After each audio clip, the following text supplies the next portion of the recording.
Un seul mot, liberté.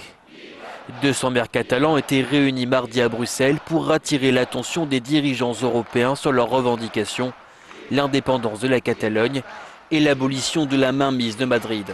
Comme à son habitude, leur chef, Carles Puigdemont, est au premier rang. Monsieur Juncker, Monsieur Tajani, vous accepterez ou non le résultat des Catalans? Parce que si le résultat c'est que les Catalans vont continuer à soutenir le gouvernement, le Parlement, les choix démocratiques à devenir un État indépendant, est-ce que vous l'interdirez ça? Une prise à partie directement adressée aux plus hautes sphères de l'Europe. Le 21 décembre, les Catalans désigneront leurs nouveaux élus. Une élection qui s'apparente à une version officielle du référendum du 1er octobre. Si les séparatistes remportent, le scénario des dernières semaines pourrait se reproduire. Nous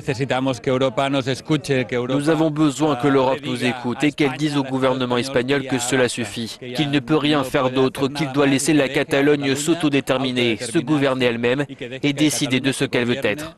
Vendredi, c'est aussi ce jour de grève générale en Catalogne. L'appel a été lancé par un syndicat indépendantiste.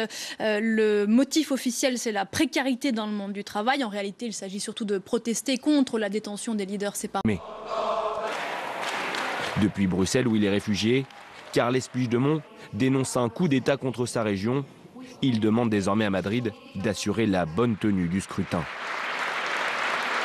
Et j'invite à toutes les autorités, et surtout les Espagnols, à assurer la normalité démocratique de les prochaines élections. Sans de prisonniers politiques, sans de policiers qui menacent la diversité d'opinion dans notre rue, sans répression.